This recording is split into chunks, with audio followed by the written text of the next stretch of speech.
Richard, magkwento ka naman tungkol sa katauhan mo dito sa Codename Acero. Una-una gusto ko pasalamatan lahat ng tao nandito. Thank you so much for showing up. Bukas na po ang Codename Acero at ang papel ko dito ako ay si Gregor Besames, isa akong secret agent. Abangan niyo po bukas. Napakaganda po ng first episode at dapat subaybayan niyo gabi-gabi pagkatapos ng 24 oras. Yes. Diba? Yes. At bago lahat, bago ko rin kayong imbitahin, gusto ko lang magpasalamat na lahat kayo pumunta dito para makita ang buong cast ng Acero. Kahit medyo naiipit, ay, wait, teka lang, yung bata umiiyak na po kasi naiipit na. So, thank you ulit sa pagpunta at sa pagpapanood kanina sa amin.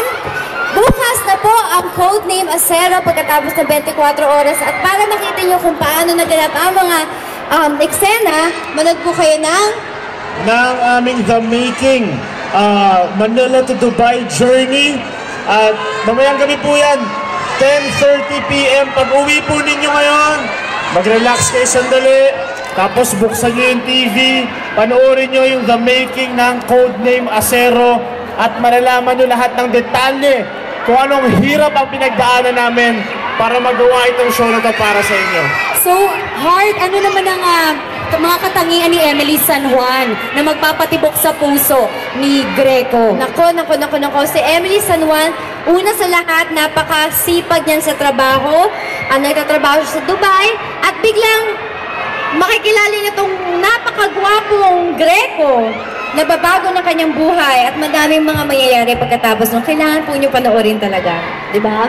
Richard, ano naman, kumusta naman yung experience na nakatrabaho mo si Heart at bagong kapuso, di ba? Kamusta naman yun? Siyempre masaya ako at enjoy ako na kasama ko si Heart ngayon. Enjoy lang kami dalawa. When we work together, masaya kami. Heart, kung mayroong isang salitang makakapag-describe kay Richard as a leading man, ano kaya yun? Pwede pa hawak. Maginoo.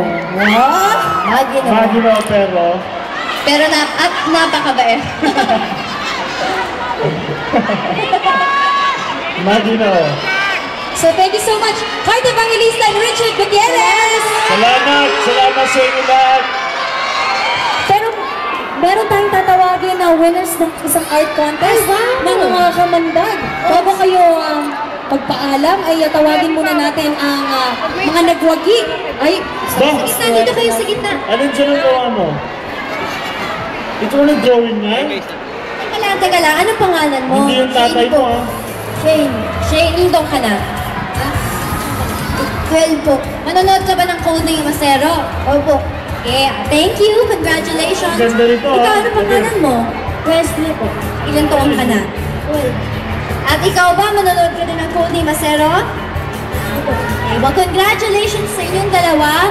Anong kanilang prize? 10,000 pesos each from GMA. 10,000 pesos 10,000 pesos each! Wow, congrats! Ang galing! Malay nyo, di ba sa Codename Acero magkaroon ulit ng art contest at yun ang idodrawing nila, di ba? Congratulations sa ating pagpatuloy nyo ang pagiging artist ninyo, Yes. okay? I-save nyo yung pera nyo ha, 10,000 din yun, ha? Okay. Isapin nyo muna ang sarili nyo tapos i-save nyo lang. Ngayon naman, tawagin natin ang iba pang cast member.